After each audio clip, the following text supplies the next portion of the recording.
Só um parênteses, a China já fez uma proposta para Taiwan, um país, dois sistemas. E o próprio Taiwan não aceitou. E agora o Xi Jinping não tem dois países, um país, dois sistemas, não. É uma coisa só. É uma coisa só, exatamente. Era um país e dois sistemas. Agora é uma China unificada. Esse é o padrão. Então, o Xi Jinping ele tem uma ideia expansionista, uma ideia bem americana do século XIX também, né? Uma ideia de influência sobre as áreas dele. E hoje ele está tomando conta da África. Né? Hoje a China manda na África, manda em tudo. Né? Eu acho interessante, saiu uma notícia agora, o seguinte: a China é o país que diminuiu, o país historicamente que diminuiu a poluição em menos tempo. Em 7 anos, a China diminuiu mais de 40% da sua poluição, principalmente com carvão e minério de ferro, sendo a maior produtora de minério de ferro do mundo. Como é que a China conseguiu fazer isso? Nossa, a China se tornou ecológica. Bom, algumas coisas realmente melhoraram, mas é que ela passou a parte suja para a África. Está investindo nos minérios africanos. Então, essa jogada chinesa é a ideia americana, expansionista e tudo mais.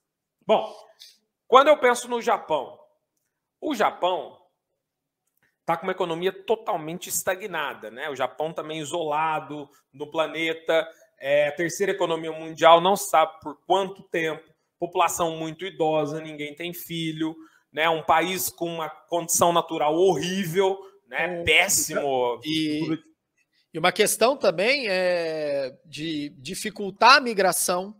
Até está tendo ali um movimento de tentar abrir mais para a entrada de estrangeiros por conta dessa questão da falta de mão de obra, né? Por conta de uma população envelhecida. Principalmente, né? A gente teve o movimento dos japoneses chegando no Brasil no século XX. Nós temos a maior colônia japonesa fora do Japão. Né? E agora os descendentes japoneses sendo chamados para lá, mas sofrem xenofobia, os brasileiros que chegam lá. Só que para o Japão, ir para o Japão é caro, né? E diferentemente da Europa, que você chega num país, não deu certo, você dá um jeito de ir para outro, o Japão, você chegou lá, não deu certo, você não tem para onde ir. É uma ilha.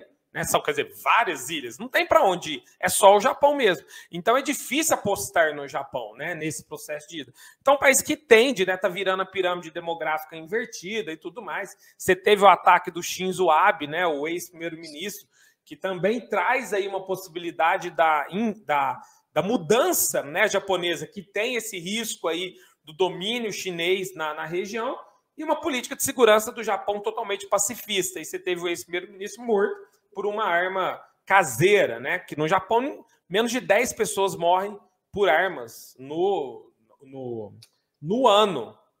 No ano, né? No Brasil, isso deve ser por hora. Então, assim, né, um absurdo a questão de mortes por armas no país. Então, quando você compara isso com o Japão começa a falar, realmente, talvez a gente precisa se armar. Por quê? Porque esse start que pode dar no Japão deu na Alemanha. A Alemanha, com a guerra da Rússia e da Ucrânia, a Alemanha se militariza, algo que ela deixou de fazer no pós-Segunda Guerra, assim como o Japão. A Alemanha, lógico que a Alemanha tem um exército, mas a Alemanha definiu que vai ter o terceiro maior exército do mundo até 2030. A Alemanha quer ter um exército maior que a Rússia.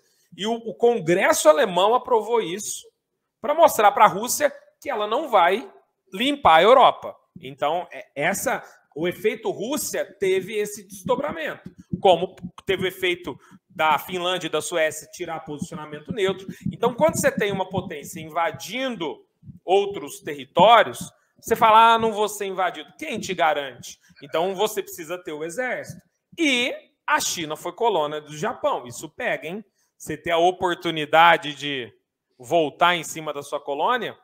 O brasileiro fala que vai para Portugal e quer pedir o ouro de volta, então o chinês fala, ó, me dá isso aqui, Japão, você me colonizou aqui. Agora, a Austrália, já vejo um pouco mais distante dessa linha como um todo. Né? A Austrália tem um exército, mas também é algo pequeno, assim, relativo ao tamanho do país, certo, insignificante, mas vejo aí numa galgada, né, possível, a China vai primeiramente para todo o processo da Ásia, e aí na Austrália eu já vejo, aí você tem, né, parte do Reino Britânico ainda, você tem Estados Unidos, aí já vejo, aí é uma outra parada que a China não vejo como se envolvendo. Taiwan, com certeza, Hong Kong, um conflito ainda evidente, e o Japão, eu ficaria com as duas pulgas atrás da orelha. Não vejo a China indo, mas se o Japão não fizer, né, essa base militar que precisa fazer... Porque o Japão hoje, se você bater na porta do Japão e falou, tô te invadindo, não tem o que fazer. O Japão não tem o que fazer. Certo? É o país mais tecnológico, um dos mais tecnológicos do mundo, mas com pouquíssimo desenvolvimento de arma. Um pouquíssimo, né? Mas não é porque não tem condição, não tem grana, é por opção. Mas você começa a ficar com a pulga atrás da orelha assim.